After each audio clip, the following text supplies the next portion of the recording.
रामकृष्ण हरी.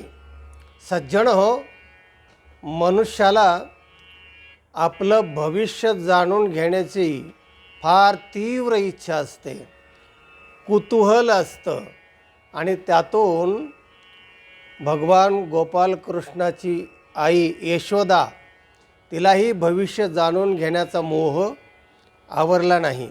तिने बी महाबळ भटाकडून कृष्णाचं भविष्य जाणून घेण्याचा प्रयत्न केला आणि त्याने जे भविष्य सांगितलं की हा मुळावर आला आहे, तो हा मुक आला आहे, सगळ्या कुळाचा नाश करणार आहे, असं भविष्य सांगायला लागल्यानंतर यशोदा म्हणाली, माझा काय उपाय काय याला? तो म्हणला, गावाच्या बाहेर पुरुषभर खड्ड्यात त्याला पुरलं पाहिजे. असं ऐकल्यावर मग ते पाठ वरुटे धपाधप येऊन लागायला लागले वगैरे. आणि विटंबीला भट दिला पाठीवरी पाठ, अभंग सरसले संतांनी. म्हणजे भविष्य हा जो प्रकार आहे ना, हा फार फार जुन्या ग्रंथातून, वेदातसुद्धा हा प्रकार आहे. आणि ज्योतिष सांगणारे जे ज्योतिषज्ञ असतात, भविष्यवाणी सांगणारे लोक असतात, ते त्याचं समर्थन करताना असं म्हणतात, षडांगा आणि वैवेदा, हा वेदाचे 6 अंग आहेत. त्याच्यामध्ये ज्योतिष हे एक अंग आहे. म्हणजे 6 अंगातलं एक अंग ज्योतिष आहे. इतकं महत्त्वाचं आहे ते ज्योतिष. आणि त्या अंगापैकी कोणतं अंग आहे मग? तर ज्योतिष चक्षुष उच्चते असं म्हटलं आहे. ज्योतिष म्हणजे नेत्रस्थानी आहे. त्या जे अभ्यास करतात त्या अंगाचा, तर त्या अंगाचा अभ्यास करणाऱ्याला भविष्य कळतं. अभ्यासाने त्यांना तर्क मांडता येतो आणि अनुमान त्यांना मांडता येतं आणि मग भविष्य हे खरं ठरतं, खरं ठरू शकतं. आणि म्हणून आत्तापर्यंत भविष्यावर अनेक ग्रंथ निघाले आणि पार अगदी वेदापासून तर आत्तापर्यंत कितीतरी भविष्यवाणी सांगणारे ग्रंथ आणि त्याचे प्रकार पण खूप निघाले. म्हणजे हस्तसामुद्रिक भविष्य, अक्षरावरून भविष्य, चेहरा पाहून भविष्य, बोलण्यावरून भविष्य, इतके प्रकार, संख्यात्मक भविष्य. तर असे भविष्याचे प्रकार असताना हा एक प्रकार असा आहे की 12 राशीवर राशी भविष्य. आता हा आपला जो तिसरा प्रकार आहे आज, तो आहे मिथुन राशीचा. भाग तिसरा म्हणू आपण त्याला. त्याचं चिन्ह आहे स्त्री पुरुष मिलन. आणि ते मिलन असणारं जे राशी आहेत, तर ते आहे मिथुन रास. मिथुन राशीचा एक माणूस ज्योतिषाकडे गेला आणि त्याला म्हणला, काय बाबा ज्योतिष महाराज, माझं काय कोणाशी जुळतच नाही हो. मी जुळवून घेतो आहे पण कधीतरी खटकतं आणि मग फार वियोग होतो. तर मग त्याने आपलं असं पाहिलं आणि मग सांगितलं की हां, तुमची रास ना मिथुन आहे. म्हणजे तुम्ही जुळवून घेण्याचा स्वभाव आहे. मिथुन राशीचा स्वभाव काय? जुळवून घेणं, एकात्मता. पण ते सगळं जुळवून घेत असताना समोरची जी व्यक्ती आहे त्यांनी जुळवून घेतलं पाहिजे ना. जुळवून घेणं म्हणजे योग आहे. दोन्ही गोष्टीचा योग यावा लागतो तरच ते होतं.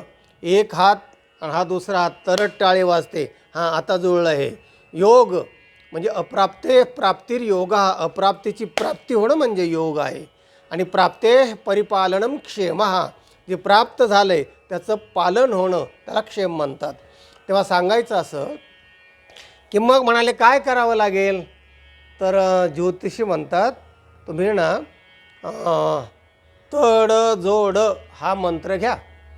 प्रत्येक गोष्टीमध्ये तड जोड करत जा. पत्नीशी जुळवून घ्या, जे जे तुमचे संबंधित आहे त्याशी जुळवून घ्या. तुम्हाला तुमची रास मिथुन असल्यामुळे जुळवून घेणं हा स्वभाव तुमचा आहे आणि तुम्हाला हे औषध, हा मंत्र बरोबर लागू पडेल असं त्याला सुचवलं. सज्जन हो, शास्त्र काय म्हणतं या ज्योतिषाबाबत? एक सुभाषित तुम्हाला ऐकवतो बघा.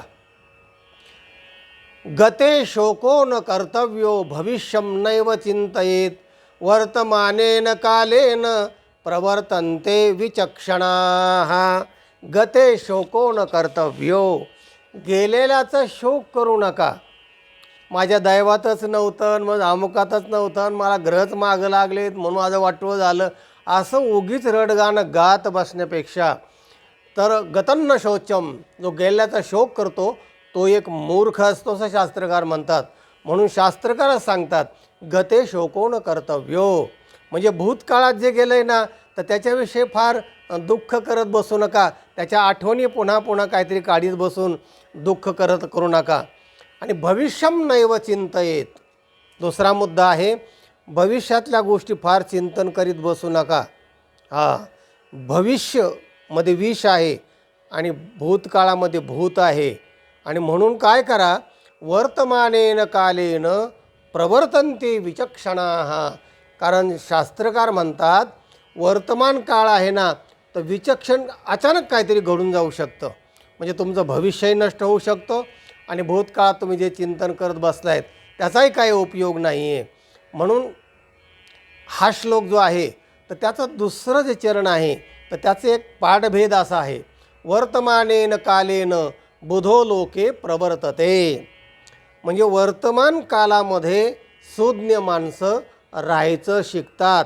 म्हणजे आलेला क्षण, असलेला वेळ तो आनंदी कसा राहील, तो सकारात्मक कसा आपण राहता येईल त्याच्याबरोबर आणि त्याच्याशी जुळवून कसं घेता येईल, असे ज्ञानी माणसं राहतात आणि तेच खरे आनंदी असतात. आणि दुसरे जे भक्त आहेत साधू संत वगैरे त्यांची राहण्याची जी पद्धत आहे, सुखाची जी कल्पना आहे ती अशी आहे, तो का म्हणे घालो तयावरे भार, वाहो हा संसार देवा पाये, तो का म्हणे घालो तयावरे भार. नसलेलं ओझे आपण जर घेत राहिलो तर आपल्याला दुःख होणार. दुसऱ्याचे ओझे जरी आपल्या माथा घेजे, तरी कान दाटेजे धनुर्धरा, असं ज्ञानेश्वरी सांगते. नसो त्याचे दुःख आपण ओढीत घेतो, त्याचं कसं होईल ह्याचं कसं होईल, शेजाऱ्याची मुलगी पळून गेली, मूर्ख आहे तो, अमुक आहे, कशाला तू वाता मारत बसतो, तुझं तू बघ ना, स्वतःचा उद्धरेत आत्मानम भगवद्गीता सांगते. म्हणून तुकाराम महाराज म्हणतात की त्याच्यावर भार घाला, पांडुरंगावर. तो का म्हणे घालो तयावरी भार, वाहू हा संसार देवा पायी, दुःखरूप संसार देवाच्या पायावर व्हा. आणि आपण साक्षीत्वाने एका नोकरासारखं त्याच्यामध्ये जर राहिलो तर आपण दुःखापासून मुक्त होऊ शकतो, असं संतांचं भविष्य आहे किंवा वागण्याची पद्धत आहे. आणि ते सर्व भगवंताला समोर ठेवून हे करतात आणि म्हणून ते आनंदी होतात. सज्जन हो, आपल्याला जर आनंदी व्हायचं असेल तर भविष्य कर्मणूक म्हणून भविष्य जाणून घेऊन आपल्याला जर आनंद होत असेल तर जरूर करा. आणि ते जे शास्त्र आहे ज्योतिष उच्चते चक्षुष उच्चते, म्हणजे त्याच्यात जर समाधान लाभत असेल तसं होत असेल तर ते करा. पण संत काय म्हणतात ते फार महत्त्वाचं आहे, ते वास्तव आहे आणि त्या वास्तवाकडे आपण जायला हवं आहे. आणि तसं जर केलं तर आपलं जीवन आनंदमय मंगलमय होईल. सज्जनो, हा व्हिडिओ इतरांना पाठवा, लाईक करा. ज्यांनी चॅनलला सबस्क्राईब केलं नाही त्यांनी जरूर सबस्क्राईब करा. आनंदी रहा. रामकृष्ण हरी.